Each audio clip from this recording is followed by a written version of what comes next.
What's going on, everybody? Welcome into the very first episode of S&F Campfire Tales. This is going to be kind of difficult to get through, so just bear with me and get right into it. Got my trusty Red Bull. Want to make sure stay hydrated. Sitting out here in front of my nice fire. Just want to talk to you guys just a little bit about where we're at and what my plans are and how we're going to do things. This first one's going, like I said, is going to be tough. It's going to be the story of basically how everything that I have known has come crumbling apart. Just in the past 3 years. I mean, it's gone from super awesome, everything was good, living my best life, to just everything falling apart, and where I'm going to have to be building from scratch to get back to where I was, which is ultimately going to be a fight, but I plan on making that fight, and I plan on having you guys there along with me. To see that no matter how hard things get thrown at you, no matter what happens in life, you can always scratch back. You can always get back to where you want to be, and ultimately working hard and getting to where you never thought you could be. And that's my hopes, that's my dreams, that's my goals. So without further ado, let me go ahead and get right into it. So I lived in Georgia for the better part of my adult life. It's where I met my ex-wife, a wonderful woman, gave me 3 beautiful babies. Just an absolutely joy to be around. I couldn't ask for a better mother. Like I said, she gave me 3 of the best kids that I could ever think about, I could ever brag about, and that's what she gave me, and that's where life was going wonderful. You know, I worked hard. I had my own business in 2010. Everything was going good. I was making real good money, and things just happened where it was by fate, I guess you could say, that I went to work for FedEx. I closed my business down and I went to work for FedEx. For those of you, everybody knows who FedEx is, but they don't know the many branches of FedEx. They know FedEx. They think deliver package and FedEx is going to bring it to them. Well, I worked for a different side of FedEx. I worked for what they call FedEx Supply Chain. It was an awesome job. We had one customer where we warehoused a ton of their freight. We picked it, loaded it on trucks, and shipped it to wherever it was supposed to go. So I got into that, never being in warehousing before in my life. And within 3 years, just working hard every day, showing up. Within 3 years, I was promoted. I was promoted up to group lead, which I know isn't very good, but again, it was a step in the direction I wanted to be at. And so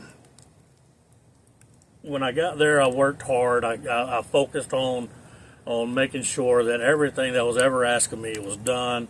And most of the times it was done before I even was asked to do it. So within 5 years from there, I was promoted to supervisor, and that was a difference. That was not where I ultimately wanted to be at, but again, another step to where I wanted to be. But it was different. Like when I was a group lead, and when I was on the floor, basically, really all I had to worry about was myself. You know, that was all I had to worry about, going to work, coming home, getting paid. providing for my wife, my kids, and that's all I wanted to do, was make sure I could give them the best life that they could possibly have. And so shortly after I was promoted to supervisor, my daughter, she came into our room one day and delivered a gut punch to me that I had not looked forward to as a father. I know I'm not the only one who has gone through it, but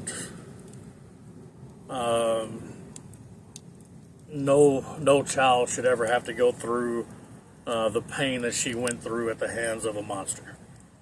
And that's really where I'm going to leave it at. I'm not going to talk very much into it, but that sets up the mental part of it, to where you guys know exactly where her mindset was for a little bit further on down in the story. Eventually it got to the point to where she couldn't hear this man's name. It was somebody we trusted, somebody that we didn't have any qualms about leaving the kids with. It was somebody who was married into the family, so it was the aunt and the married uncle, uncle-in-law, or however you want to call it. You can hear that train going up behind me. It's loud. I didn't realize it was that loud, but so yeah, we didn't have any issues. We didn't have any issues with leaving her with them. Any of my kids, really. I mean, so that's exactly what we did. And when she delivered that gut punch, when she delivered the news of what had happened, every bit of rage that I had in me, every bit of anger that I had stored down, every bit of hate that I had pushed out of my life, all came flooding back. And for years, I could not focus, because that was the main thing that was on my mind. Was I wasn't there to protect my daughters. Yeah, I have 2 daughters and a son. And I wasn't there as a father to protect my daughters. And that, if any dad out there who's been through that knows the kind of anguish that it puts on you. And I'll say that I'm very lucky that the police got to his house before I did. There was no ifs, ands, or buts about it. I'm a full, firm believer in taking care of children. No child should ever be hurt. No child should ever ask questions of why. And ultimately, just to get back on track, I'm sorry, I get sidetracked sometimes thinking about those things. Because like I said, it's going to be a very difficult video to get through. So again, we'll fast forward now just a little bit. So in 2020, FedEx, I had been with FedEx for 10 years at that point, because I started working for them in 2010. In 2020, they had asked me to go transfer. They had asked me to transfer to a small town I'd never heard of, to a warehouse that was down and out and needed some help. And that was one thing I was known for, was getting things back the way they needed to go to, whether it be production or payroll or time management, any of that stuff. That's what I was known for, and so they asked me to go. And at first, it was only going to be like 3 months. I was going to be gone from my wife, my my kids for 3 months. Um, and 3 months came. They asked me to stay another 3 months. We had gotten the warehouse to where back on track to where it needed to be at. It started actually making money, which is what they were wanting, and then so they asked me to stay again for another 3 months. And at that time, again, I was still a supervisor, so I had a little crew with me, and we were doing what they asked us to do. And so we get there, and 3 months goes, 6 months goes, and the general manager of the warehouse where I was at, the one that had asked us to come up, he asked me if I thought that I could live there and take over as the operations manager for his warehouse. So this is one thing I talked to my wife. We discussed it fully. Everything fully went on board, and so I accepted the role. And but shortly after, things between me and my wife went sour. Not on her part at all, on mine. I've made some mistakes in our marriage that ultimately pushed us apart to the point to where we separated.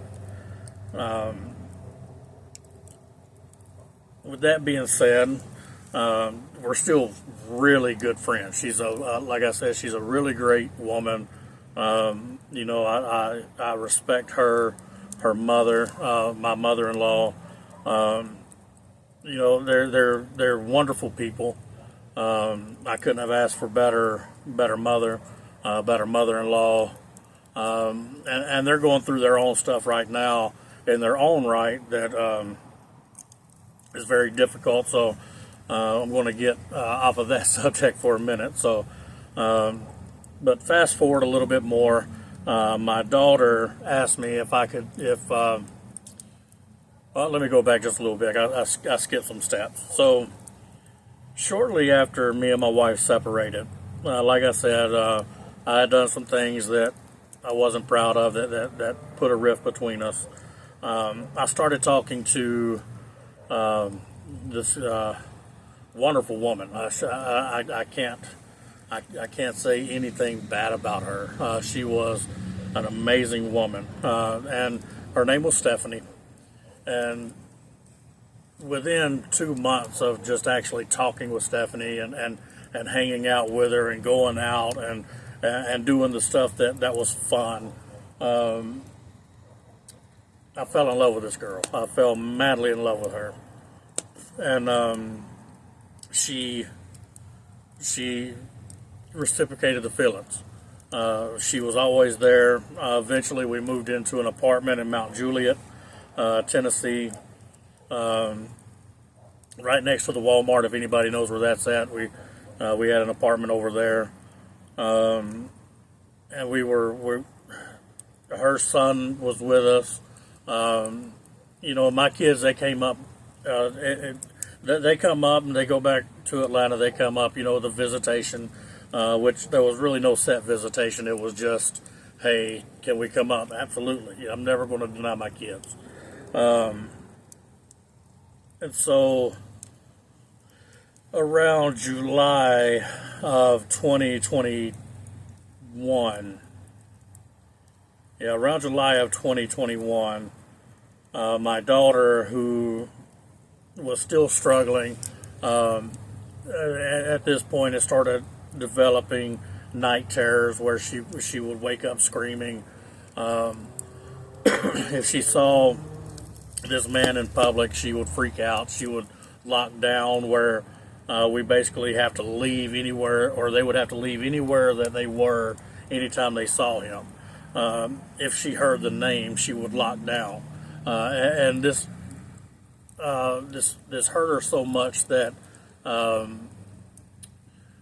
can't remember exactly what the psychiatrist called it, but the psychiatrist gave it a name, and so me and Jan had talked, which was my ex-wife, and so we decided that the best thing was to get her out of Georgia, and to bring her up to me, so that she was nowhere near this guy. She had no idea who, or she wouldn't have to worry about running into him. She wouldn't have to worry about seeing him. And so that's what happened. We brought her up, but the damage had already been done. And so, she moved up in July of 2021, I believe it was. And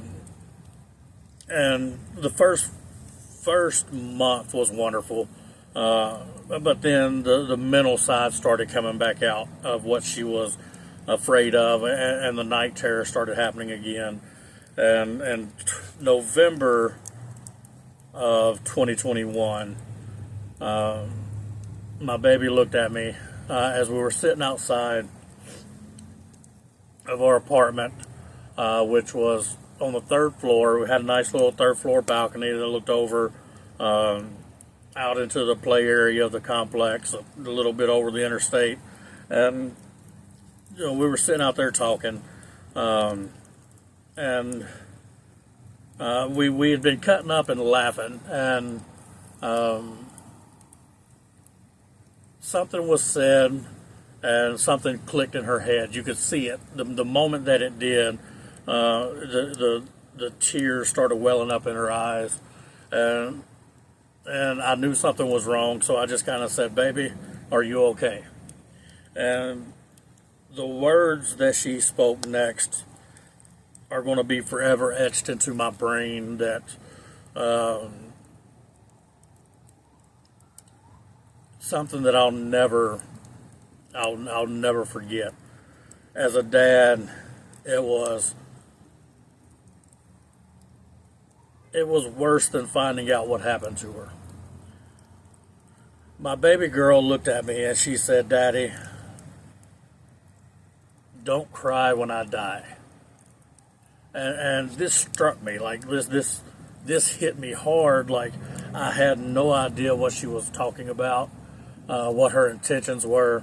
And at that point, right after she said this, she grabbed a hold of the balcony railing and she tried to throw herself over.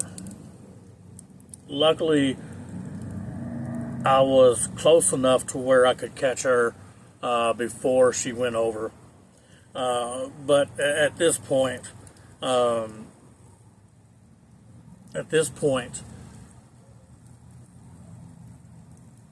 we had to act. There was no taking her to therapy and bringing her home, and we had to do something. So we immediately jumped in the truck. Speaking of, it's a truck that Stephanie had picked out for me. Loved this truck. It was a beautiful truck. Big blue Dodge, 1500 quad cab. It was beautiful. But yeah, getting out of subject again. But we immediately jumped in the truck, me and Stephanie, and we took her straight to Vanderbilt. Vanderbilt admitted her for 1 week, and at this time, when she was admitted for a week, when she got out, we went and picked her up, and they recommended at that point that we have 24-hour care for her. I didn't have those capabilities, so I talked to Jen, and we decided again that the best thing for her would be to send her back to Jan, to send her back down there, because she had her mom, who at the time wasn't working, and so there was somebody there that could watch her 24 hours. Whether she needed something or what have you. There would have been somebody there, and so that hurt. Sending her back home to Atlanta, that was the initial start of everything. I believe that was the the boom that got the avalanche rolling. So I started throwing every bit of money I had in savings and my checking. Any bit of money that I got, I started throwing it towards her mental health, whatever it was we had to do to make sure that she was taken care of. And that put a strain on paying for things. So in April of 2022, I lost the apartment.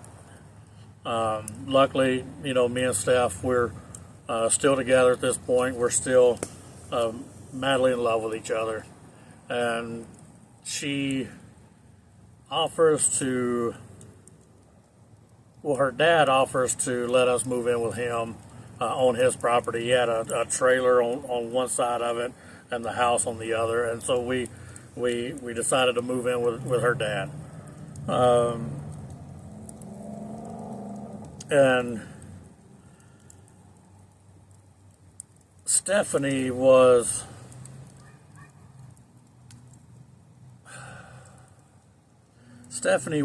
this type of woman that was very headstrong.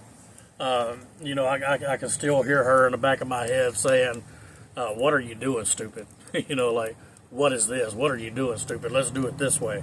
It was her way or no way, actually, and but that was okay. I was okay with it because her way generally was way smarter than mine. We would go on random night fishing trips, random camping trips, just things that we loved doing. We would start doing those after we moved in with her dad. And we went fishing a couple times at night while we were at the apartment, but we never really got into the camping and the night fishing and just being out for days on end and enjoying each other's company until after we moved back into her dad's house. Shortly after we lost the apartment and we moved back into her dad's, I lost my job with FedEx because that was a time where the only thing I could think about was my daughter. That was the only thing I could think in my mind. That was the only thing in my head that could actually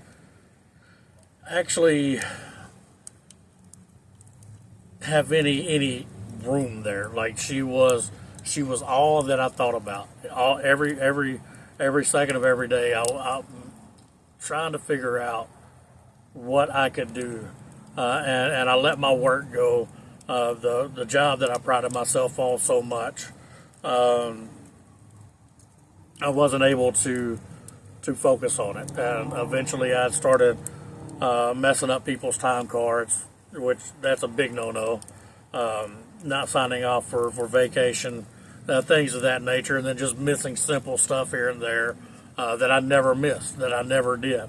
And eventually it got to the point to where they had to let me go. If I was in their position, I would have too. And so there we are at her dad's house, and I'm without a job. And I've always worked. I've always been the type to work. I've always been the type to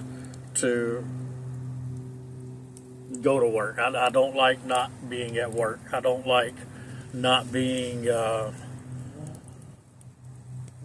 able to depend on myself. I've never tried to depend on anybody for anything. I've always wanted to depend on myself. So that losing my job that I had worked so hard at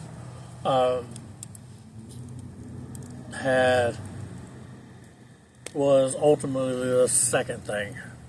The snowball is rolling down the hill now, and if I don't get a control on it, it's going to go out of control very quickly. And so this put a strain on mine and Stephanie's relationship. And ultimately, her dad allowed me to stay with her or stay with him at his place, but she had decided to move on. And again, no bad feelings towards Stephanie. She was an amazing woman.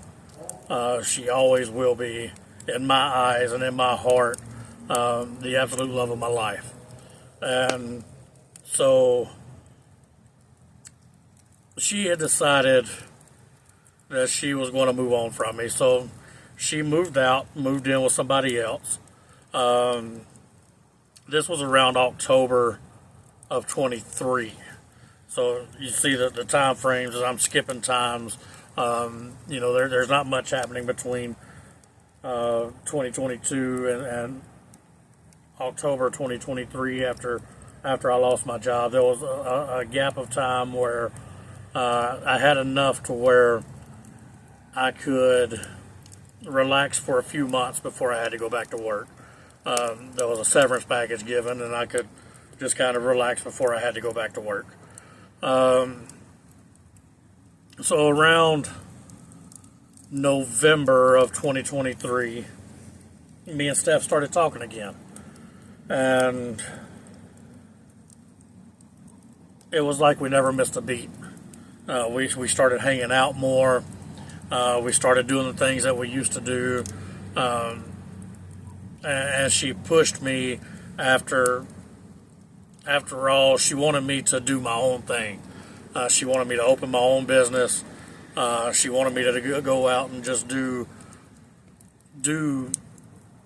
me so that I could better provide for my family, my kids, her and her kid, and that was what ultimately my goal was.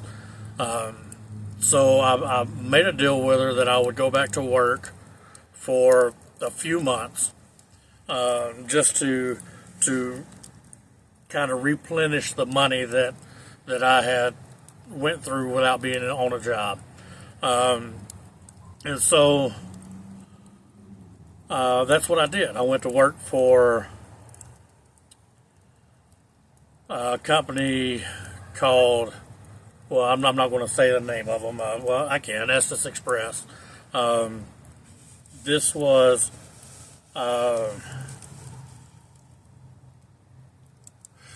I can't remember what day it was exactly, but I went to work for them. And she would randomly call me while I was at work, randomly send me little messages, text messages. But when she would call me, she would always say something like, "Sure feels lonely here," and that was my cue to come home. So, me knowing that I wasn't going to stay at Estes permanent, I would leave. I would go home. I was on salary. I was a field management or field supervisor with Estes. So, what did it hurt? I would go home. I would spend the night with her. Just sitting around. We'd have a few cold beers. We'd watch movies. We'd have a fire outside, which is why I'm telling this story over a campfire anyways. But I'll get into that in a minute. She started having some issues with somebody around November, December, after me and her started talking again, and it got so bad, the words that were spoken to her, that I could see in her head that it was taking a toll. I tried to console her. I let her know that, the things that were being said were not true. She was an absolutely wonderful mother. She never did anything unless Matthew was at the forefront of it, her son. And that was awesome. Like, she never asked for any help with him. She always wanted to work hard herself and make the money for his Christmas and things of that nature. And so, in shortly after Christmas, she called me while she was at work, and she said, "Hey, come up here. I need to give you your Christmas present that just came in." So I got up there, and and it was a nice set of earpods. I believe it was some shoes, and several other things, and then she handed me a bottle of Old Spice. It was a bottle of Old Spice body wash, and like I didn't use Old Spice. That was not my brand, and she knew that. Like, but she loved the way this one smelled. I knew that because she would get it from Matthew. So I know she loved the way that one smelled, and she looked at me, and she smiled, and she said, "Go wash your butt, stupid." And I'm like, "We just took a shower together this morning. What are you talking about?" But, in my mind, I wasn't thinking, it was just her being goofy. And it was things like that she did that was, that to me was what turned me on so much about her. Was she wouldn't bite her tongue, but she knew when to be serious and when to joke around, and it was very comforting. I guess would be a good word for it. It was very comforting, and so, like I said, she was having problems with somebody, and she would never tell me what all was said about her, but she would just say that she was told she was a bad mother, or she was told that she didn't deserve to have kids, things like that. And so I would try to reassure her, like, "No, you're a wonderful mother," and things like that. And so on January 2nd, I had gone to work, and I was sitting there. I had just bought my guy some lunch.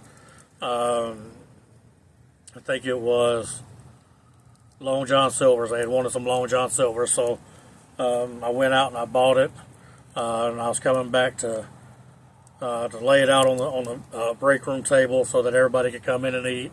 And I get a text that says,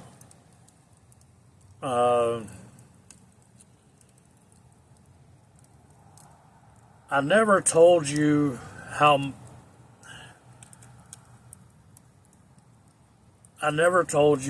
good of a person you were. And I truly love you. But I'm ready to see the other side.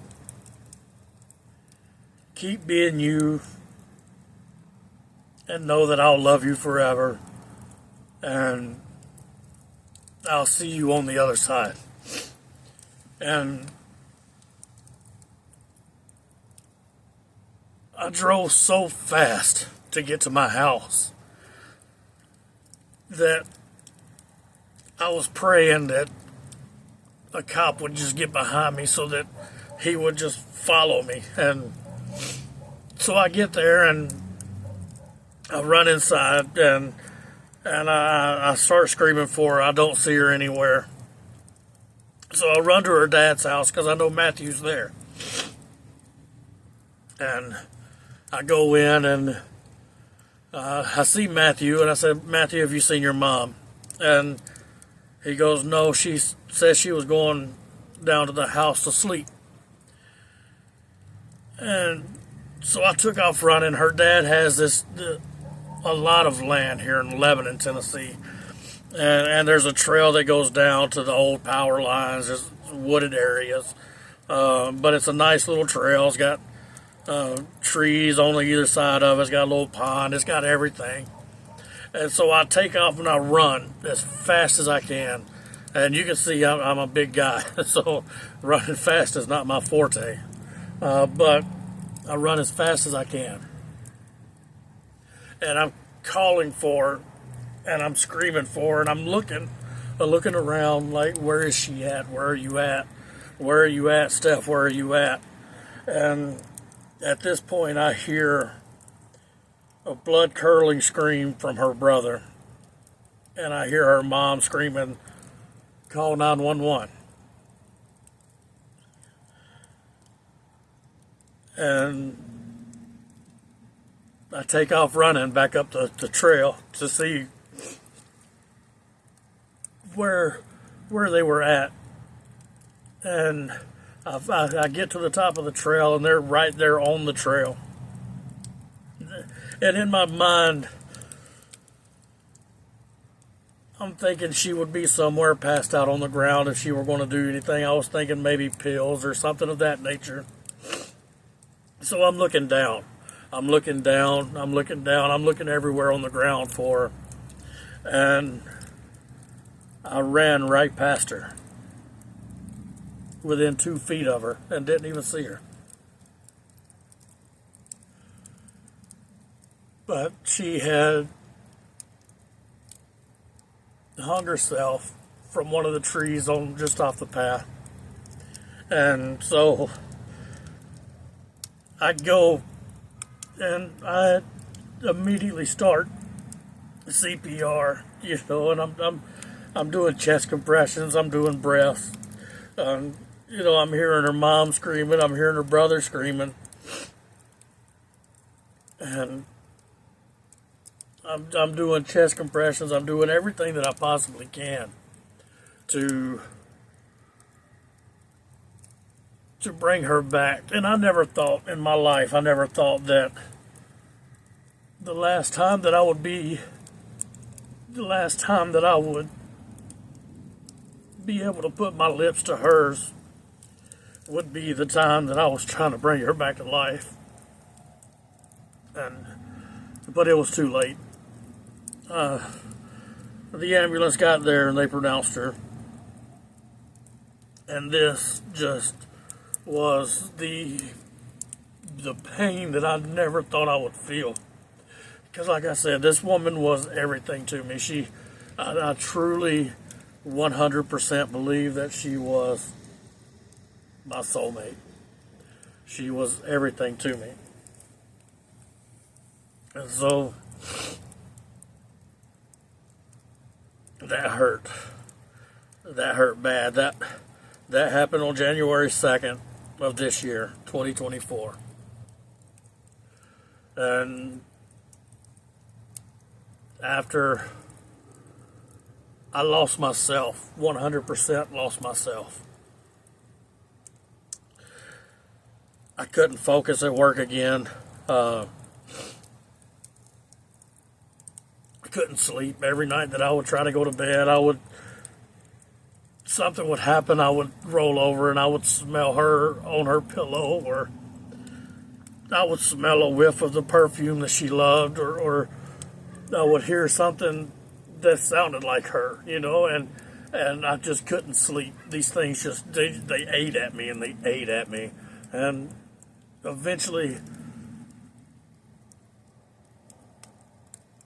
I had to take some time off work. I took 2 weeks off work. And so I try to get myself right before I go back to work. And it's just impossible. Even to this day, it's impossible. I can't stop thinking about her. But that was on January 2nd of 2024. So I go back to work at the end of January, the beginning of February, and I'm trying. Everybody at work who knew what had happened was very awesome. They supported everything about me being gone. They were there for me when I got back, and they tried to help me go through it the best that I could. And so That was the third thing. And at this point, the snowball is out of control. That was almost it for me. That was one of the things that almost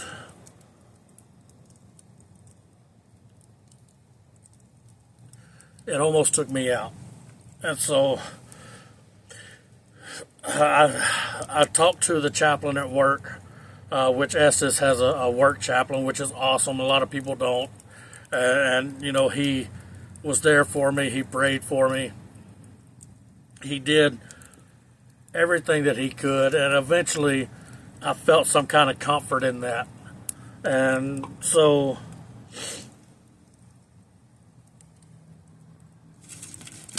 I was eventually able to think about things without breaking down or having to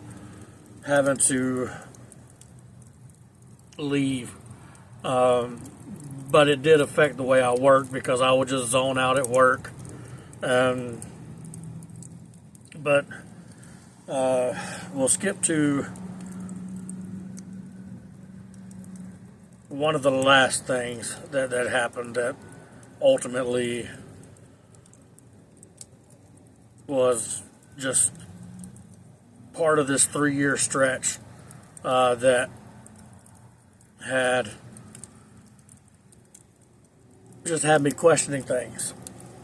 On May 15th of 2024, my lead at work was loading a pallet.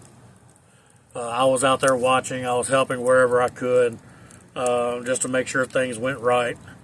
And somewhere along the lines, as he's loading this pallet, the pallet tips. And the pallet was about 14 foot long, and if I remember correctly, it weighed about 1,300 pounds. And it tipped. And when it tipped, it came down directly on top of me. So at this point, I black out. And I know people believe in guardian angels. I believe in it. I believe Stephanie is one of my guardian angels. Because as I blacked out, everything went white. And I see her walking up to me, which isn't unusual. In my dreams, I see her all the time. I talk to her in my dreams, which I think anybody who's gone through that can understand that situation. But that wasn't uncommon. So everything goes white. I see her walking up to me, and she's got the cheesiest grin on her face. Like she just thought that was the funniest thing that had ever happened. And she looked at me, and she goes, "Well, that was stupid, wasn't it?" And I laughed because it was so real.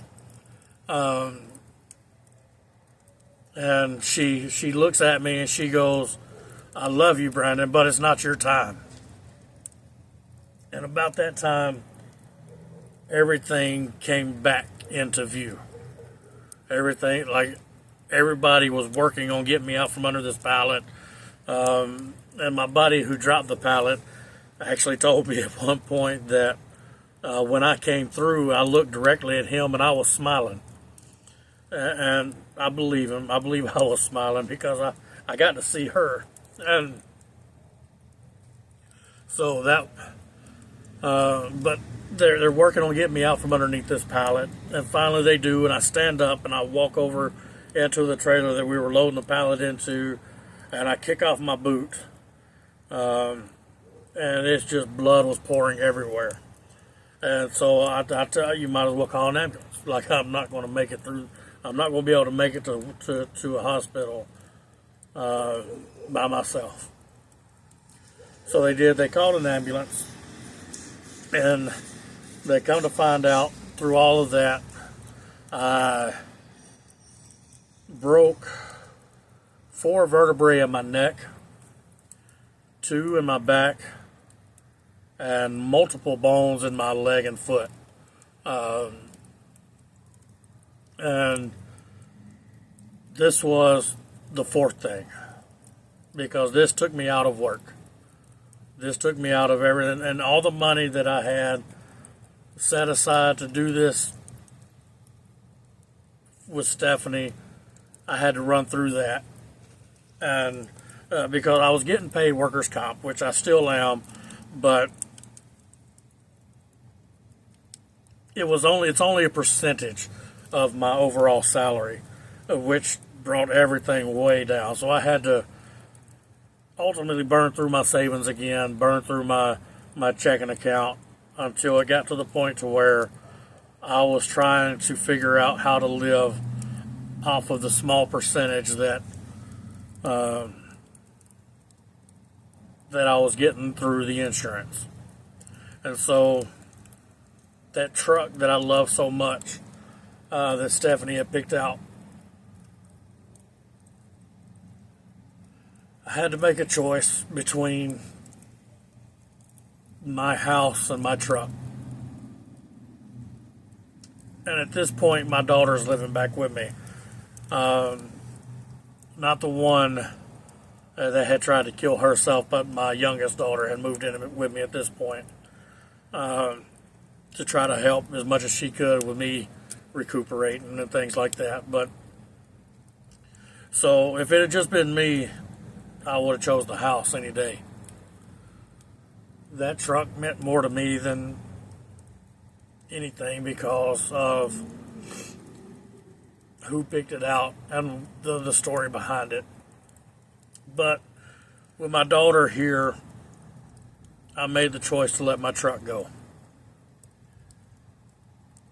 And the day they got it, it hurt. The day they came and picked it up, which they were awesome. They let me do everything that I needed to do, get all the stuff out, which I'd already prepared for it. So I'd already gotten most of the stuff out, but there was some things of stuff still in there that I was just waiting till the last minute to get out. Like a thing that hung over the mirror, things like that. And so they were awesome. They let me get the stuff out.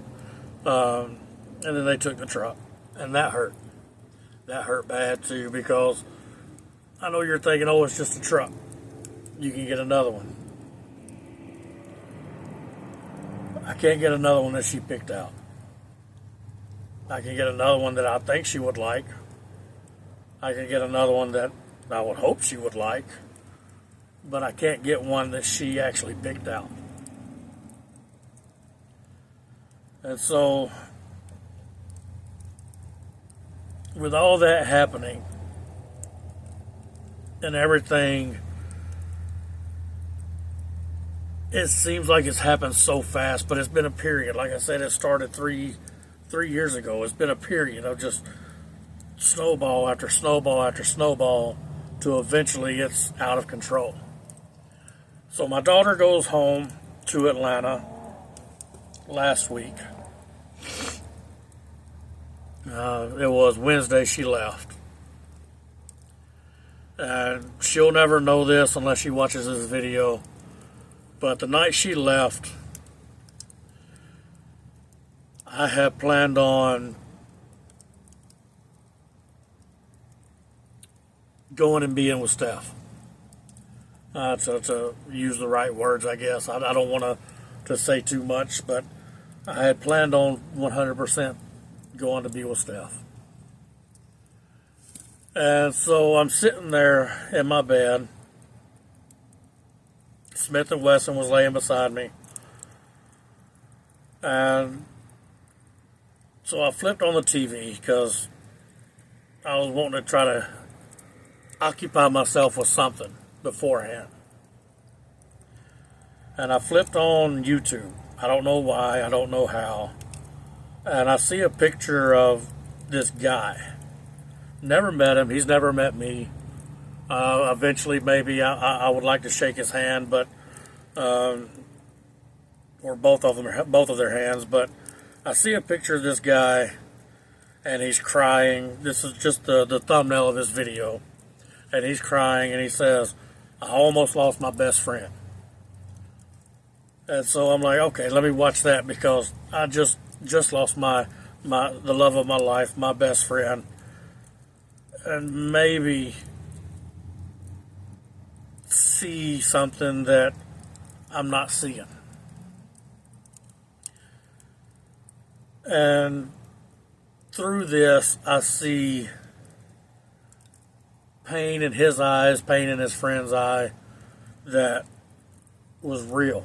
You know, it was 100% real. You can see it, you can feel it coming through the TV. And started talking about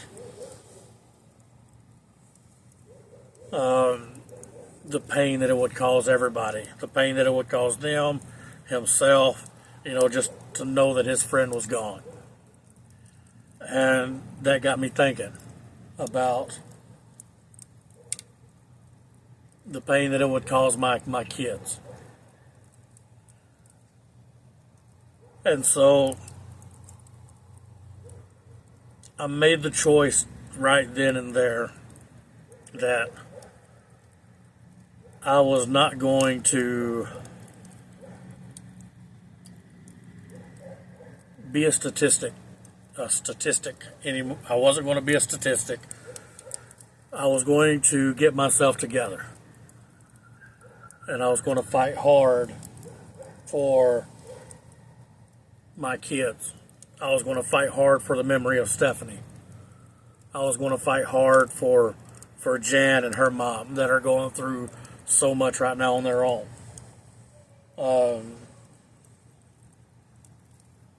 I put Smith and Wesson away.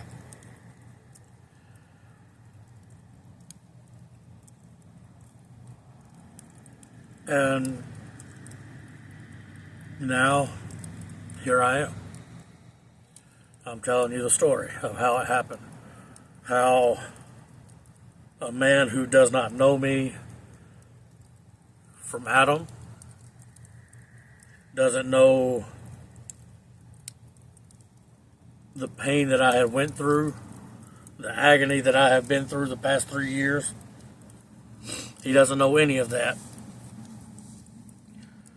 But this man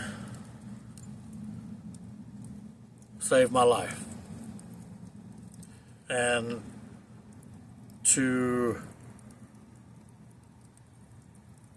I'm trying to think of how to say it without putting too much out there, but to Diesel Dave and Heavy D Sparks,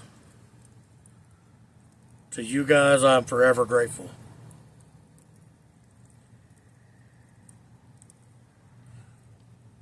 And I don't know how I can ever thank you for the message of that you. I don't know why it popped up on my screen. I've never watched you guys before, but there it was. I have no idea who you were. Now I've binge watched pretty much every episode that you've got. There's a few that I've skipped to try to find the next in a series, but I'll get to those. But I just want to tell you guys thank you. And this will probably be the longest thank you video that you've ever seen. I truly, honestly wouldn't be here if it wasn't for you guys. And I make a promise to myself now that I'm going to fight tooth and nail to get to the point to where Stephanie wanted me to be at, and get to the point to where I want to be at. And I don't know what I could ever do for you guys, but if you ever need anything, whether it be you're in Nashville and you just need a nice bedroom to stay in, please look me up. I will never, I will never be able to repay you guys. But anything that you ever need from me, please don't hesitate. And so that, my friends, I'll end this video, and that's the story of how YouTubers who have no idea who I am saved my life. And I plan on doing a lot more of these videos, not of you know, my Aliens, but if you can, I don't know if you can see in the background or not. It's one of my favorite places. It's the graveyard that's right beside my house. I've got one directly behind me and one directly beside me. And I'm a big firm believer in the paranormal. I used to live in a house, and that's going to be my next video, explaining the house that I grew up in. And then eventually I plan on going to different places, finding the history and just telling you the stories of those places, of people that I know, friends that I know that have had paranormal experiences that you haven't seen on TV. I don't want it to be a copycat channel, so to speak, but I am going to tell you some stories, and they're personal for the most part, and 100% real. So stay tuned for that. Hopefully, I see you on the next go around. And if you would like and subscribe, and we'll build this thing up together. Cheers, guys.